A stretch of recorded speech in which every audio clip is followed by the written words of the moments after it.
When we grow up, it's like the most natural thing for us to want to imitate the people who we look up to in our lives. So oftentimes, when the kid's growing up, if it's a boy, he'll often want to, he'll often start like copying his father. Whether that's his father's demeanor, attitude, the way he acts around people or in different situations. And I would assume for a girl it would be the mother, right? But essentially we're drawn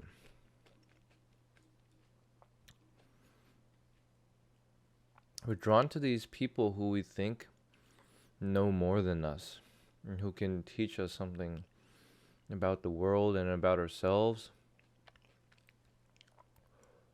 And so we try to imitate them so that we can perhaps one day be like them and also gain their wisdom and their knowledge.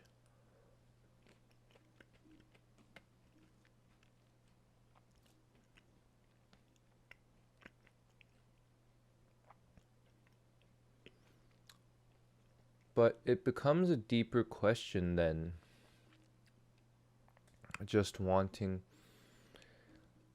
to imitate them, and you sort of have to ask why. And the initial why is always because we want to, in one way or another, become a better version of ourselves. Whether we want to improve physically, financially, spiritually, mentally, psychologically, religiously, right? In different areas of our life, we look up to different people because these certain people have become, let's call them experts in our perception in that particular field that we want to improve at.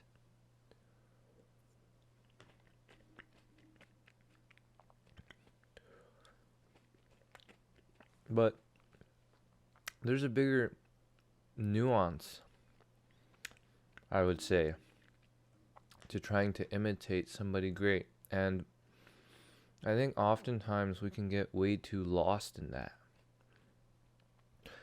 It becomes more of like a record on repeat.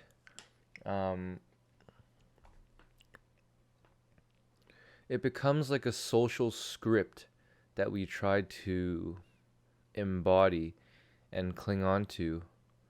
And this takes away our ability to be spontaneous, to adapt to situations at hand, because we're too rigidly stuck to this idea of trying to imitate that particular thing or that particular person in that particular field or area. And we get so tunnel visioned into thinking that there's only this one specific way to do it, and that's the way that they did it, that we lose ourselves in trying to imitate somebody who we consider to be great. But ultimately, if we keep looking deeper and deeper, many of us are unconscious of the fact that the reason why we're drawn to people who we look up to and who we see as role models and as inspirations, the reason we are drawn to them is not because of their success in that particular field. That's just a mere side product. But I think that the actual reason that we're drawn to them, though most people are unconscious of this reason, is this attraction to people who became themselves. So people like Elon Musk, or religious figures like Jesus Christ and the Buddha, why are we drawn to them? Well, you could say we're seeking salvation. We are inspired by their ambition to improve the world and make the world a better place. But what we really admire about these individuals is their audacity, their courage, their unashamedness. I just made up a word. To be themselves. Elon Musk didn't wake up one day and decide, oh look, there's Bill Gates, I better be like him. No. He didn't look at some other billionaire and be like, I'm gonna be a billionaire one day, and I'm gonna do that by doing big things. If you go into any ambition with that sort of attitude, I think you're destined to fail. The reason Elon Musk is who he is because he became himself. He didn't try to imitate somebody else. He had a genuine vision from the bottom of his heart that he listened to, and he took risks to follow. People, religious figures like Jesus, do you think they followed a religion? Do you think Jesus Christ followed a religion? No. Jesus Christ became himself.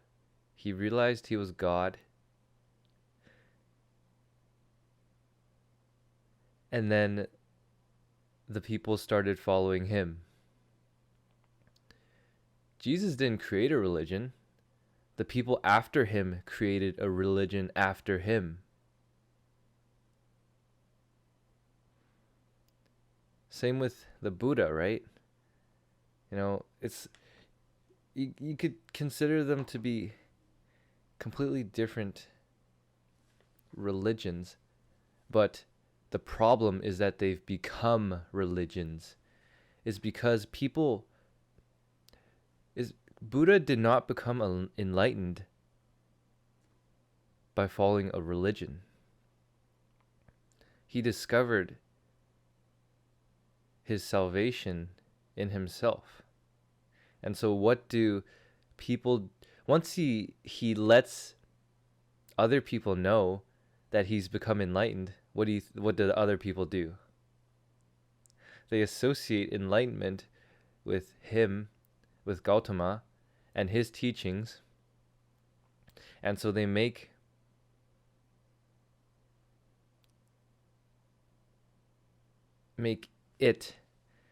the unspeakable into a religion.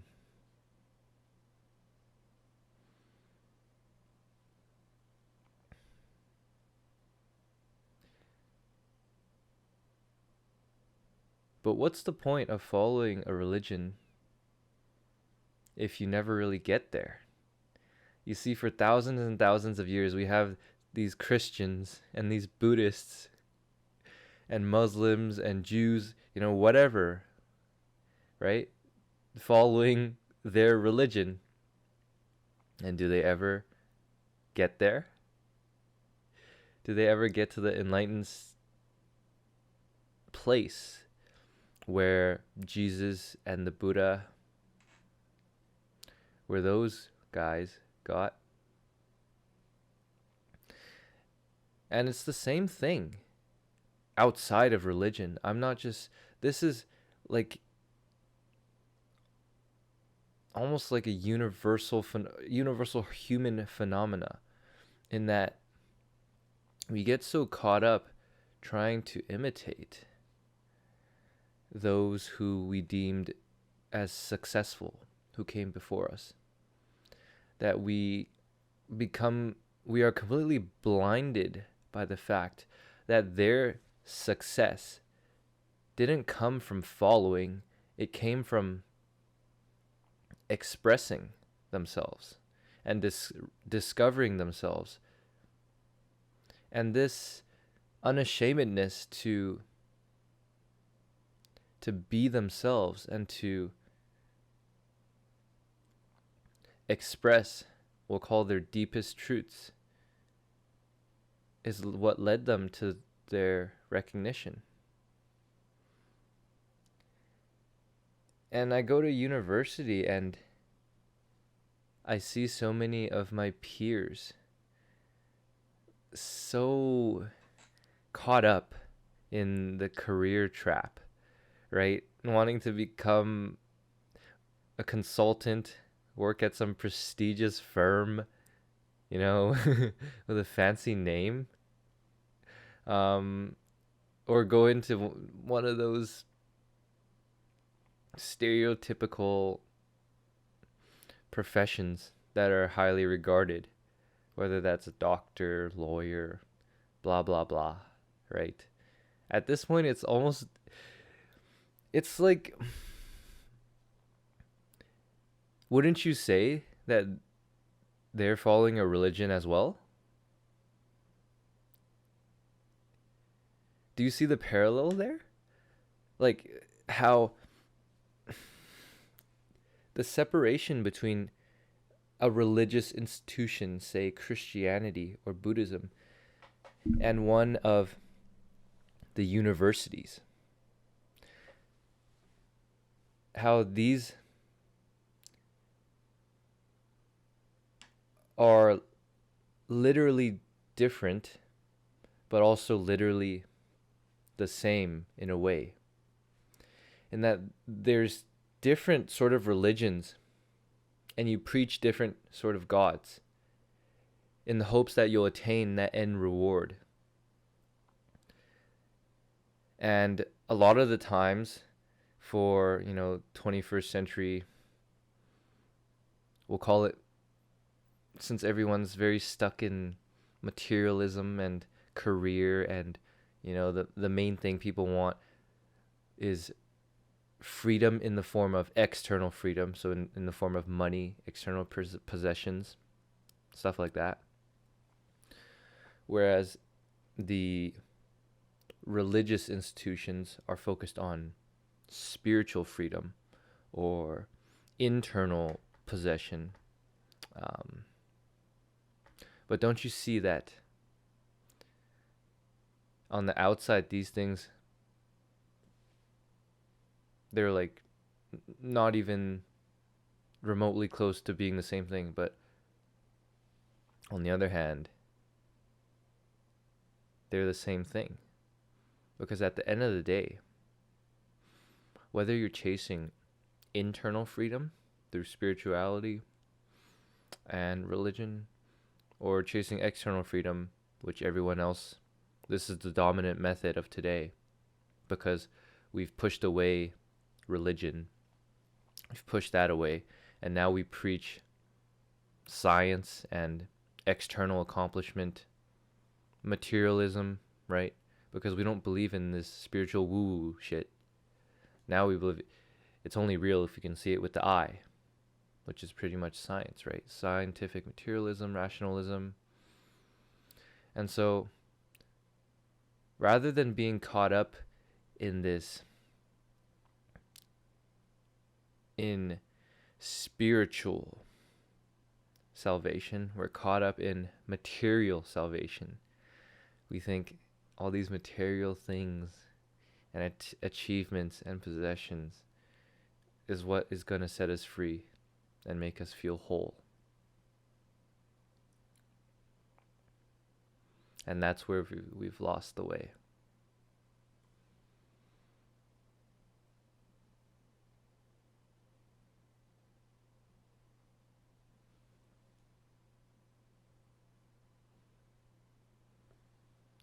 So if this end and this end neither of them are it, then where the fuck do we go?